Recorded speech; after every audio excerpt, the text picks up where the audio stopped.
He thought he could hide his lies behind a glowing phone screen. But that night at dinner, I discovered the truth. And he had no idea what kind of storm he had just unleashed. If you've ever been betrayed and dreamed of justice, then you're in the right place. Welcome to Tales of Justice, where broken hearts take back their power. Don't forget to like, subscribe, and share your own stories in the comments. 7 years. That's how long we had been together.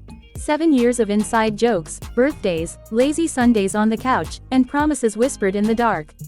I believed in him, in us. That night was supposed to be ordinary. Just pasta, a bottle of cheap wine, and the comfort of routine.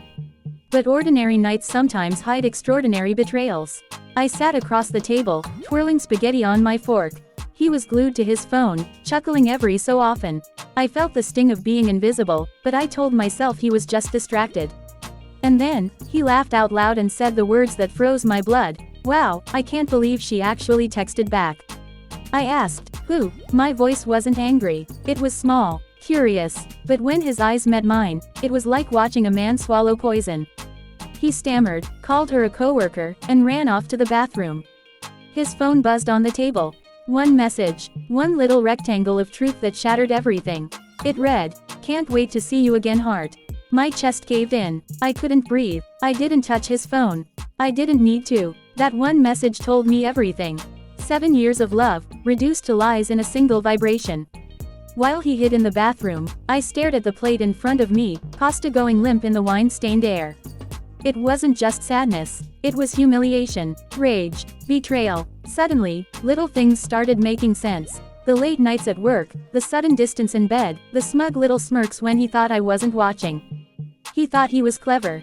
He thought I'd never notice. He underestimated me. By the time he came back, I wasn't the same woman who had sat down to dinner. My heart wasn't soft anymore. It had turned to ice. I didn't scream. I didn't cry. I smiled. And that smile unsettled him more than any accusation would have. He had no idea that in that moment, my silence was sharper than a knife. I knew exactly what I had to do. This wasn't just about him cheating. It was about me reclaiming my dignity. My power. He wanted a game. Fine, but I was going to write the ending. Revenge doesn't always scream. Sometimes, it whispers. The next morning, while he showered, I packed a box. His favorite hoodie, his cologne, a framed photo of us on vacation. Little tokens of the life he thought he could juggle. I slipped a note inside. Just one line. "You wanted her. Now you can have her." I didn't rage. I didn't beg. I moved with a calmness that scared even me. Because when the hurt turns to clarity, you see things exactly as they are. He wasn't my partner. He was a stranger wearing the mask of the man I loved. And I was done playing house with a ghost. That evening, when he walked in the door, he saw the box waiting. "What's this?" he asked, half smiling, trying to play innocent. I didn't raise my voice. I just handed him the box. "It's everything you'll need to start your new life," I said. He froze. He knew. He stuttered, tried to lie again, but the weight of silence crushed him. For once, he wasn't in control. For once, I was the one holding all the power. And I let him feel every ounce of it.